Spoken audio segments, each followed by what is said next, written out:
Hello, my friends, and welcome to a new edition of the Spanish Wine Experience. And today we're answering questions, no?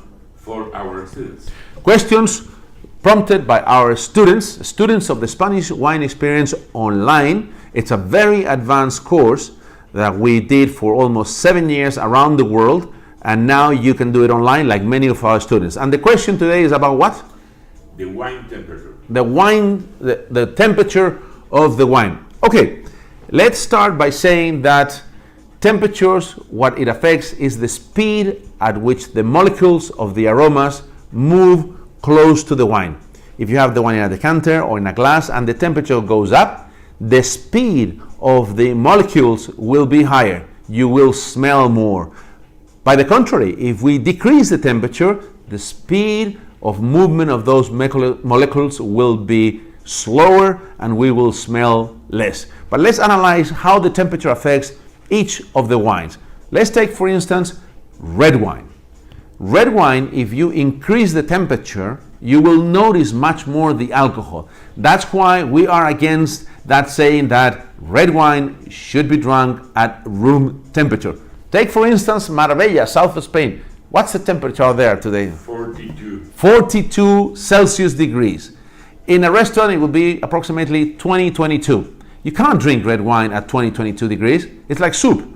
So bring down the temperature to a point where it's enjoyable for you. Now, what happens with red wines if you drop too much the temperature? Then you will notice the astringency. You will notice very much the tannins.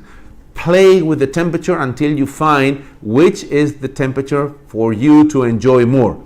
Wines that are very voluptuous with a lot of tannin will have to be drunk with a temperature slightly higher. But wines that are light, not very tannic, like modern Garnacha or Pinot Noir, those wines can be even chilled. White wines are there to refresh you. How nice would be this afternoon on the beach enjoying a nice chill bottle of white wine.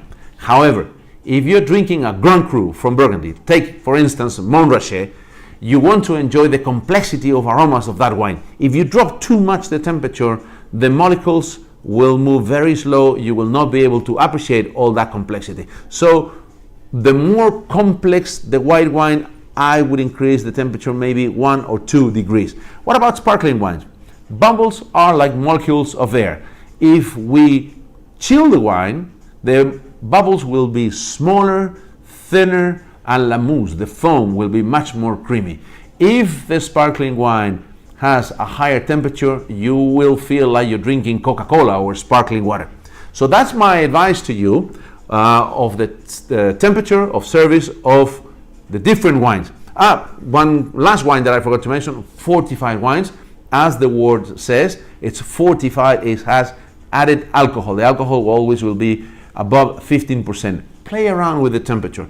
Don't be afraid of ordering a bucket with ice to put a bottle of red wine inside. Don't be afraid at home to keep your red wines in the fridge. That's my advice. We accept comments and criticism, and this is Pancho Campo bringing you another chapter of the Spanish Wine Experience. Thank you.